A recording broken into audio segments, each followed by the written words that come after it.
शारीरिक और प्रतीकात्मक रूप से एक विशाल व्यक्तित्व के धनी राणा कुंभा 15वीं शताब्दी में एक प्रभावशाली व्यक्ति के रूप में उभरे, जो दिल्ली सल्तनत के सबसे कट्टर विरोधियों में से एक थे। कलिंग में कपिलेंद्र देव, विजयनगर में देवराय द्वितीय और ग्वालियर में मान सिंह तोमर के साथ वे महान हिंदू राजाओं में से एक माने जाते हैं, जिन्होंने दिल्ली सल्तनत को गंभीर चुनौती दी और इसके विस्तार को रोकने में सफल रहे। हालांकि उनकी प्रमुख लड़ाइयाँ मालवा के सुल्तान महमूद खिलजी के खिलाफ थीं, जिन्होंने चित्तौड़गढ़ की कई बार घेराबंदी की थी। नवंबर 1442 में खिलजी ने घेराबंदी की और पंगड़ और चौमुहा पर कब्जा कर लिया, जहां उसने डेरा डाला। 1443 की गर्मियों में राणा कुंभा ने सुल्तान के शिविर पर हमला किया और उसे मांडू लौटने के लिए मजबूर किया। सुल्तान ने 1443 में फिर से चित्तौड़गढ़ पर कब्जा करने का प्रयास किया, लेकिन राणा कुंभा के जोशीले जवाबी हमले के कारण उसे फिर से पीछे हटना पड़ा।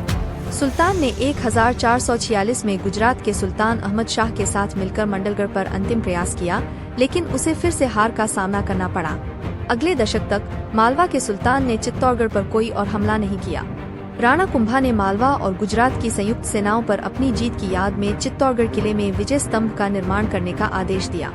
यह विजय स्तंभ, जो आंशिक रूप से लाल बलुआ पत्थर और सफेद संगमरमर से बना है, भारत की सबसे प्रतिष्ठित संरचनाओं में से एक है। उनकी दूसरी उपलब्धि कुंभलगढ़ किले और भारत की महान दीवार का निर्माण करना था। वह एक ऐसे शासक थे जिन्होंने दुश्मन के खिलाफ एक रणनीतिक लाभ साबित होने वाले किलों के एक मजबूत नेटवर्क के महत्व को पहचाना। अपने शासनकाल के दौरान उन्होंने मेवाड़ में लगभग 32 किले बनवाए, जिनमें कुंभलगढ़ सबसे बड़ा और सबसे अभेद्य किला था। अपने इतिहास में केवल एक बार यह अकबर, मान सिंह और गुजरात के मिर्जा की एक विशाल संयुक्त सेना के सामने गिरा था। किला 15वीं शताब्दी में निर्मित हुआ और यह वर्तमान राजस्थान के राजसमंद जिले में अरावली पहाड़ियों पर स्थित है। चित्तौड़गढ़ के बाद यह मेवाड़ का सबसे महत्वपूर्ण किला था, जो अपने महान सामरिक महत्व के लिए जाना जाता है। इसकी ऊंचाई और अरावली की ऊंची चोटियां इसे अजेय बनाती हैं, जबकि किले के चारों ओर की दीवारें इसे लगभग अभेद्य बनाती हैं।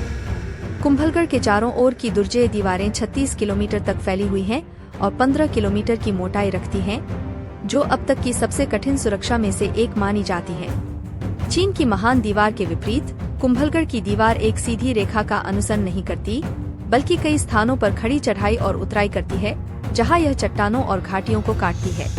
700 साल बाद भी कुंभलगढ़ की दीवारें मजबूती से खड़ी हैं, जो राजपूत युग की स्थापत्य कला की उत्कृष्टता का प्रमाण देती है। कुंभा केवल एक महान योद्धा नहीं थे, बल्कि वे कला के एक बेहतरीन संरक्षक भी थे और स्वयं एक महान लेखक थे।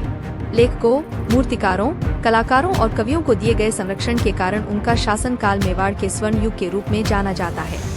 कुंभा ने संगीत राजा, संगीत रत्नाकर, गीत गोविंदा पर एक टिप्पणी, सुत प्रबंध और कामराज रतिसार की रचना की। विद्वान अत्रि और उनके पुत्र महेश, जो एकलिंग महात्य के कथा व्यास थे, उनके समकालीन थे। कुंभलगढ़ और विजय स्तंभ के अलावा उन्होंने रणकपुर में त्रैलोक्य जैन मंदिर, चित्तौड़ में कुंभस्वामी, आदिवर्ष मंदिर और शांतिनाथ जैन मंदिर का निर्माण भी कराया। यह दुखद है कि उनके अपने बेटे उदय सिंह प्रथम ने उनकी हत्या कर दी, लेकिन उनकी विरासत मेवाड़ को हमेशा प्रेरित करती रहेगी। उदय सिंह प्रथम के शासनकाल में मेवाड़ ने अबू और अजमेर दोनों को खो दिया और जल्द ही उदय सिंह और उनके भाई रायमल के बीच सिंहासन के लिए संघर्ष शुरू हो गया। रायमल ने जावर, दारिमपुर और पंगड़ में कई लड़ाइयों में उदय सिंह प्रथम को पराजित किया, जिससे उन्हें भागने के लिए मजबूर होना पड़ा। उदय सिंह प्रथम ने दिल्ली सल्तनत की सहायता लेने का प्रयास किया, लेकिन अचानक उनकी मृत्यु हो गई।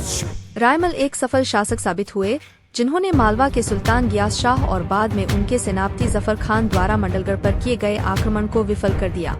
उन्होंने राव जोधा की बेटी श्रृंगार देवी से विवाह करके चित्तौड़गढ़ और जोधपुर के बीच के विवाद को समाप्त कर दिया और राठौर बाद में मेवाड़ के सबसे मजबूत सहयोगियों में से एक बन गए। अजमेर पर फिर से कब्जा कर लिया गया और रायमल के अधीन मेवाड़ को एक बार फिर से उसका गौरव प्राप्त हुआ।